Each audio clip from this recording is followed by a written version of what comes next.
This morning in Your Money, brought to you by Massey & Associates. Many Americans are worried about the speculation of a looming recession, especially those who are getting closer to retirement. Here to shed some light on this topic is certified financial planner Jeff Massey. Good morning. Good morning. How are you? I'm good. Welcome back. Thank you. Always a pleasure.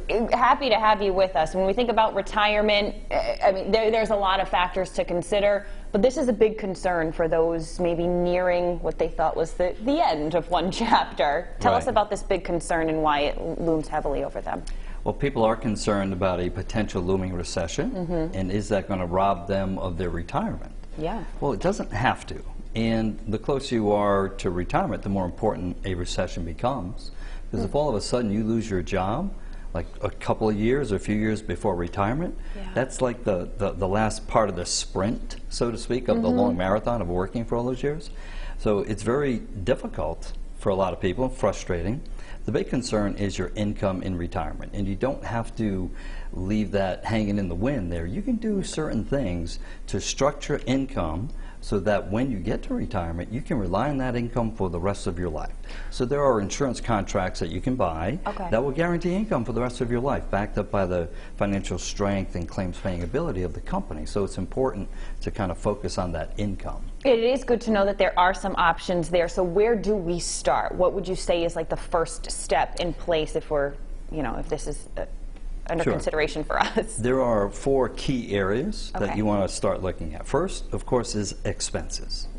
How are you doing? Are you, spending money willy-nilly, or are you budgeting? And so take account of where you are with your expenses. That's step 1. Yes. If you need to limit some expenses, then you know what you're spending money on and what is more discretionary, what you might be able to cut out so that you can do better in the future. And of course, you want to take an inventory of your assets. What do you have?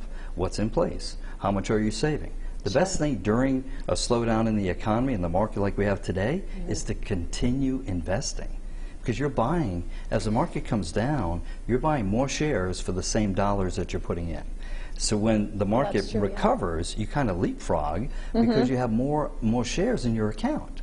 So you have more in there to grow with. We got to take those risks appropriately, I'm sure. So you got your expenses in mind, and then you're looking at your assets. What are the other 2 key areas there? Risk. As you just mentioned, risk is so important. Too many people that we meet with when we do complimentary meetings where we analyze their portfolio, their level of risk is way up here, but when we do an assessment of what they're comfortable with, their risk tolerance is down here. So there's a big disconnect between where they are and where they should be. So we can rectify that by moving assets around. And you've been on here in the past, and you talk about when you're retiring, like maybe not taking as many risks because you have that set dollar amount coming in. You might not have that wiggle room to play around with a bit more. Right. The important thing is, again, back to the income. Once you solidify your income planning, then the rest goes to investments to grow for the future, to account for inflation and all of that. And it's so important to keep that in mind. So it's risk and the income. And we offer an income gap assessment tool on our website, MasseyOnMoney.com, or through the Roadshow website. You can get to the Massey site. And we have an income gap assessment tool that would help people get a better handle on where they are today.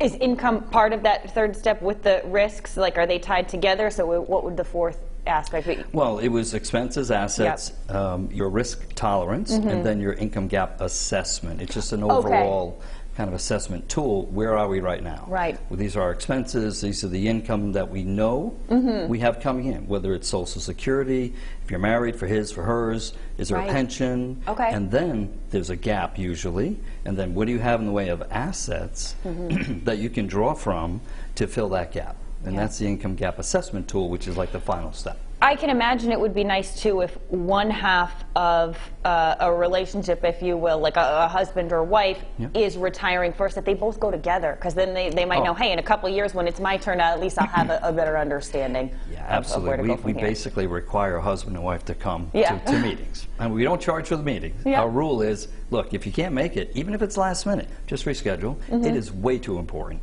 You think about it, you've saved your whole life. You might have $1 million plus in your retirement plan. You have never made $1 million decision before.